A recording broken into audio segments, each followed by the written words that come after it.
Hello, this is the Gränsfors Bruk small carving hatchet, not to be confused with the Gränsfors Bruk small hatchet or even the small carving axe.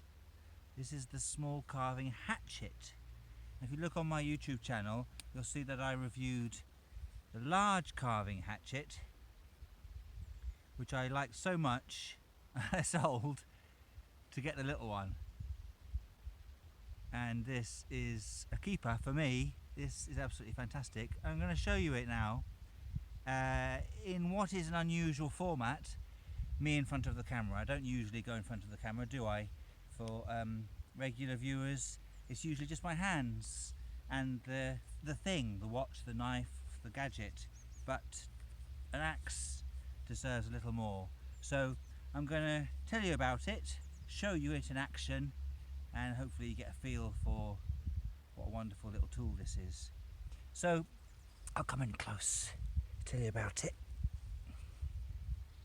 This is the Gränsfors Bruk small carving hatchet, and it has the same head as the small hatchet, and you can see it's double-sided. It's got a double-sided ground edge.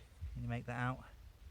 And you can get it left or right beveled depending on your carving requirements, but it comes by default double-sided grind. And it's the usual sort of Gränsfors Bruk's head. It's got the maker's stamp on it there, logo, and you know they just sharpen up that bit and then leave this bit sort of rough.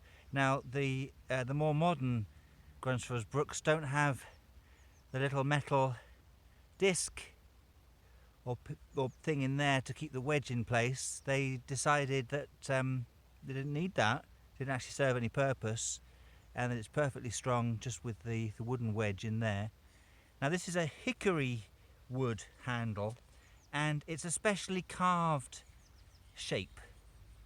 I don't know if you can make that out. Can you see it's specially carved? It's been designed by woodworkers to be the best shape for carving, and it's I mean it's beautifully balanced, absolutely beautifully balanced, and it feels fantastic in the hand, and the big knobbly bit at the bottom just helps it doesn't slip out of your hand as you're chopping away. And it's all quite sort of rustic. You see, it's not like sanded to within an inch of its life. It's quite a rustic finish, which is nice. So it's 26 centimeters long from tip to base, which is not big, is it? That's a small thing. So for me, I use it as a pack hatchet. So I'm going to show you in use, if that's of any use to you. I should say it's 0.3 kilos, so it's only 300 grams, very light, and it does come with a great little veg tanned leather cover for the axe head, which is absolutely perfect, perfectly functional, very well made. Stop you cutting yourself or ripping up your bag. Works a treat. Let's have a look at it in action, shall we? So here's a bit of wood.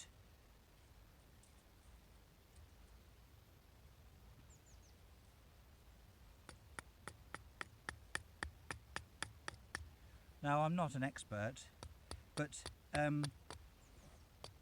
get my legs out of the way. Good idea, isn't it?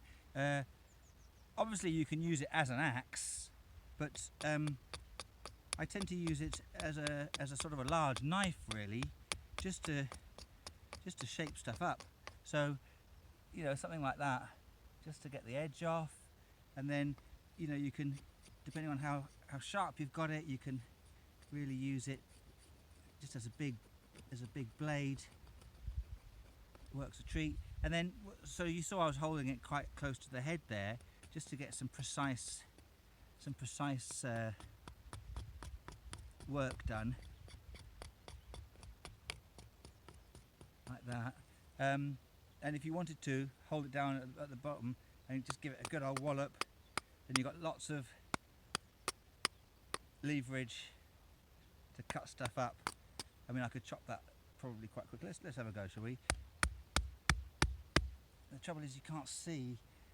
I'm out of shot.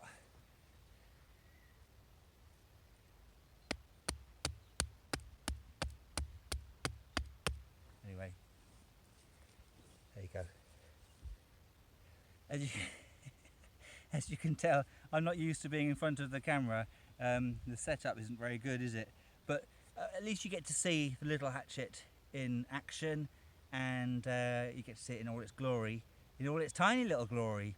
It's diminutive, very effective, and a bit like they say about cameras, the best camera is the one that you've got on you.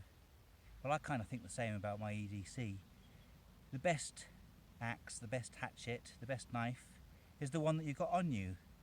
It's all well and good having a fantastic, massive axe that you can fell trees, but if you haven't got it with you and you need something, then that's no use at home. Whereas this, you can have it with you all the time. Not all the time, not whilst you're nipping down to Sainsbury's to get some avocados, but you know, when you're out in the woods, you can have this easy in your backpack without really noticing, and you've got it with you, and it's dead useful.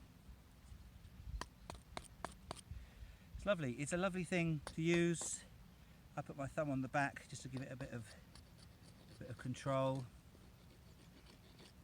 It's not very sharp. I need to give it a bit of a sharpen. I haven't got a sharpening, any sharpening advice. I should read to you what's stamped on there. Actually, it says Gränsfors, Bruk, Sweden on one side. See if you can see that. And on the other, it's got a crown, GBA, and then MS. So MS is the maker's stamp. I don't think it's literally maker's stamp.